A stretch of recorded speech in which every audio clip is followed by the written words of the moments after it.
শরীর ও মনের সুস্থতা, ইয়োগার জনপ্রিয়তা দিন দিন বাড়ছে বিশ্বজুড়ে। সেই ইয়োগা এখন নতুন মাত্রায় যাত্রা শুরু করলো বসুন্ধরায়। গোল্ডস জিম আর বসুন্ধরা স্পোর্টস সিটির যৌথ উদ্যোগে প্রথমবারের মতো আয়োজিত হয়েছে ইয়োগা বসুন্ধরা। বসুন্ধরার বাসিন্দা ও আশেপাশের সবাইকে নিয়ে এই আয়োজন। প্রতিদিন রাখা হয়েছে 2টা সেশন, সেটাও আবার ফ্রি। বসুন্ধরা গ্রুপের চেয়ারম্যানের উদ্যোগেই এটা করা হয়েছে। 1 বছরের মধ্যে পুরো বাংলাদেশের মানুষকে ইয়োগা করতে অনুপ্রাণিত করতে পারে এই উদ্যোগ, এমনটাই জানিয়েছেন আয়োজক কমিটি। প্রথমে বলতে চাই যে আমাদের এই উদ্যোগটা বসুন্ধরা কমিউনিটি নয়, এই উদ্যোগটা হয়েছে বসুন্ধরা গ্রুপের পক্ষ থেকে। আপনারা জানেন যে আমাদের 300 বিঘার উপরে আমরা একটা বসুন্ধরা স্পোর্টস সিটি করেছি। স্পোর্টস সিটির এটা একটা অংশ। এটা আমাদের উদ্দেশ্য ছিল যে আমাদের যে বসুন্ধরা যে যারা বসবাস করেন তাদেরকে অ্যাজ ওয়েল অ্যাজ যারা নাকি করতে চান, আশপাশে যারা আছে সবাইকে নিয়ে আমরা একটা বড় আকারে একই দিয়ে আপনারা দেখছেন যে ফ্লোরটা দেখছেন, যেখানে যাতে একসাথে 5-10 হাজার লোক একসাথে ইয়োগা করতে পারে, ওই জন্য আমাদের আয়োজনটা করা। তারই আজকে সূচনা হলো। আমরা সূচনা করলাম যে আমাদের সূচনা হয়েছে এইভাবে যে সকালে 6:30 থেকে 7:30 এবং ইভিনিংয়ে 7:30 থেকে 8:30 দুটো করে সেশন আমরা করব এবং সে ফ্রি করব। এটা আমাদের চেয়ারম্যান মহোদয়, বসুন্ধরা চেয়ারম্যান মহোদয়ের এটা গিফট, এটা বসুন্ধরা আবাসিক বাসীদের জন্য।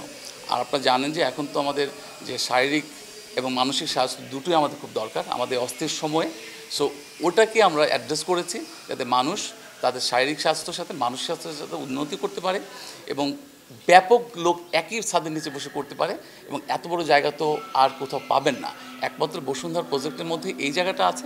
এবং চেয়ারম্যান মহোদয় এটা উদ্যোগ নিয়ে করেছেন, সে বলেছেন যেটা আমার তরফ থেকে এই আবাসিক এলাকায় যারা বসবাস করেন তাদের জন্য এটা উপহার। বাংলাদেশে কী পরিমাণ লোক ডায়াবেটিক্সে ভুগছে, কারা কত পার্সেন্ট লোক এই ইয়েতে প্রেশারে ভুগছে, এরা কিন্তু প্রায় 2-2.5 কোটি মানুষ।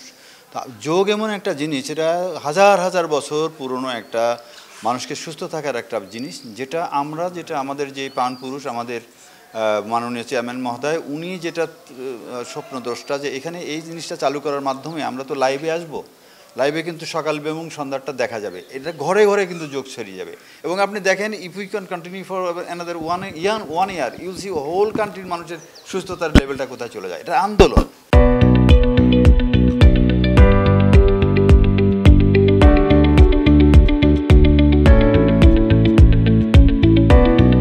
শুধু আয়োজক কমিটির মানুষরা নয়, ফ্রি ইয়োগা সেশনে যোগ দেওয়া নারী পুরুষ উভয়ই উচ্ছ্বসিত এই প্রোগ্রামে। এই ইনিশিয়েটিভকে প্রশংসায় ভাসিয়েছেন বসুন্ধরার স্থানীয় বাসিন্দারা। বসুন্ধরাবাসীদের জন্য বসুন্ধরা এরকম সিটি কমপ্লেক্সে এরকম আয়োজন করেছে এবং এটা একটা মানে চিন্তাও করা যায় না যে ইয়োগা সোসাইটি যে আমাদের এজেড পিপল, মিডল ক্লাস যারা মানে সবসময়ই যে দেখা যায় যে দৌড়ের উপর থাকে, যে কোনো ধরনের এক্সারসাইজ করার সুবিধা নেই, কোনো কিছুই নেই। সারাদিন দেখা যায় যে আমি যেহেতু প্রফেশনাল ডাক্তার, তা আমি সবসময় বলে থাকি যে আপনারা অবশ্যই পারলে এক্সারসাইজ করবেন বা আপনার ইয়োগা করবেন। প্রত্যেক দিন সকালে 6:30 থেকে 7:30 ফ্রি করা হয়েছে এবং সন্ধ্যায় যাদের সুবিধা হবে তারা 7:30 থেকে 8:30।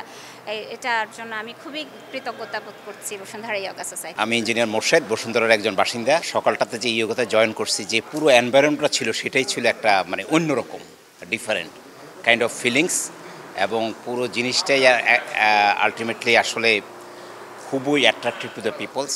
সো আমি মনে করি এইটা যেটা, এবং এখানে ফিজিশিয়ানও ছিলেন, ডক্টর ছিলেন, ওনারা যেভাবে সুন্দরভাবে এক্সপ্লেন করছে এবং ব্যায়ামগুলো যেভাবে সাবলীলভাবে দেখাইছেন, এটা খুবই ইফেক্টিভ ফর অল। সো আমরা যদি এই জিনিসটা আসলে কন্টিনিউ করি এবং এটা আমাদের স্বাস্থ্যের জন্যই ভালো, এবং যেটা বললেন যে এটা একটা বিশাল opportunity to reduce the medicine cost and other impact, এবং স্বাস্থ্যের জন্য ফিজিক্যাল মেডিসিনের উপর আসলে কোনো কিছুই নেই। ইয়োগা বসুন্ধরার বাসিন্দাদের জন্য বিনামূল্যে এই আয়োজন এখন থেকে চলবে প্রতিদিন সকাল ও সন্ধ্যায়। সুস্থ শরীর, প্রশান্ত মন, একসাথে এগিয়ে চলুক সুস্থ কমিউনিটির পথে। জিসান আহমেদ, কালের কণ্ঠ।